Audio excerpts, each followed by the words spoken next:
धर्मांतरण, कन्वर्जन, इस पर जो कानून बने हैं उन्हें लेकर देश में जबरदस्त बहस छिड़ी हुई है। और जानते हैं सब लोग कहां देख रहे हैं?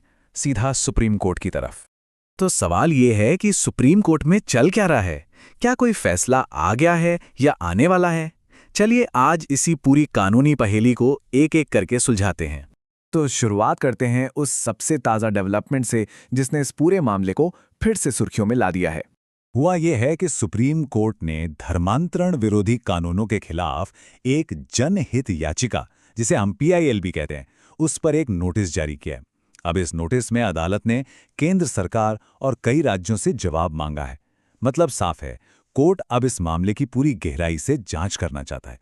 और हाँ, ये कोई छोटा मोटा मामला नहीं है। ये जो नोटिस है ना, ये देश के करीब करीब 12 राज्यों से जुड़ा है। इन सभी राज्यों में अपने अपने धर्मांतरण विरोधी कानून हैं। तो जाहिर है, जब सुप्रीम कोर्ट इस पर कोई फैसला सुनाएगा तो उसका असर पूरे देश पर पड़ना तय है।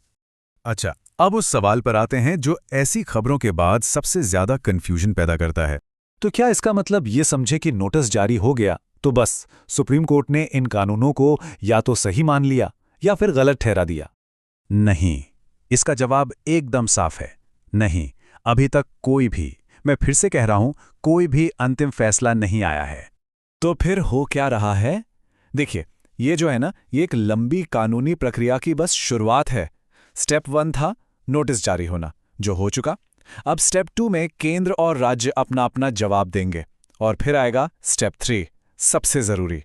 इन कानूनों की वैधता पर, मतलब ये संविधान के हिसाब से सही हैं या नहीं, इस पर लंबी सुनवाई होगी। तो कह सकते हैं कि पिक्चर तो अभी शुरू हुई है। अब आगे क्या हो सकता है, इसका थोड़ा बहुत अंदाजा लगाने के लिए हमें ये देखना होगा कि अतीत में, मतलब पहले, सुप्रीम कोर्ट का इस मुद्दे पर क्या रुख रहा है। देखिए, एक बात तो कोर्ट ने हमेशा बिल्कुल साफ कही है कि जबरदस्ती, धोखाधड़ी से या किसी भी तरह का लालच देकर अगर धर्म परिवर्तन कराया जाता है तो ये एक बहुत ही गंभीर मामला है। कोर्ट इसे बिल्कुल बर्दाश्त नहीं करता। लेकिन यहां एक लेकिन है। कोर्ट ने साथ में ये भी कहा है कि अगर कोई कानून ऐसे गलत तरीकों को रोकने के इरादे से बनाया गया है तो सिर्फ कानून के होने पर ही उसे गलत नहीं कहा जा सकता। मतलब कानून बनाने के पीछे की नीयत क्या है, ये भी बहुत मायने रखता है।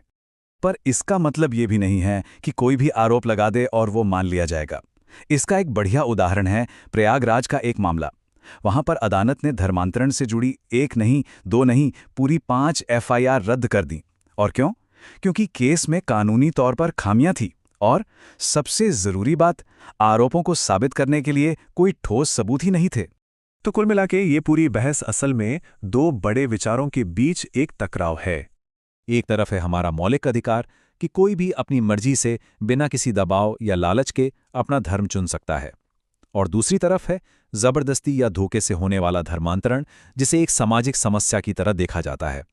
अब सुप्रीम कोर्ट के सामने सबसे बड़ी चुनौती यही है कि इन दोनों के बीच एक सही संतुलन कैसे बनाया जाए। तो अब सबसे बड़ा सवाल, आगे क्या? What next? अब जो प्रक्रिया होगी उसे कहते हैं जुडिशियल रिव्यू। आसान भाषा में कहें तो सुप्रीम कोर्ट अब इन सभी कानूनों को संविधान के तराजू पर तौलेगा। कोर्ट ये देखेगा कि क्या ये कानून हमारे संविधान की कसौटी पर खरे उतरते हैं, क्या ये कानून किसी भी तरह से हमारे मौलिक अधिकारों के खिलाफ तो नहीं जाते। तो आखिर में हम सब उसी एक बड़े सवाल के जवाब का इंतजार कर रहे हैं कि किसी की आस्था और देश के कानून के बीच वो सही संतुलन, वो बैलेंस आखिर कैसे बनेगा। इसका जवाब तो अब सुप्रीम कोर्ट की आने वाली सुनवाई में ही मिलेगा। और एक बात तो पक्की है, इस फैसले पर हम सबकी, पूरे देश की नजरें टिकी रहेंगी।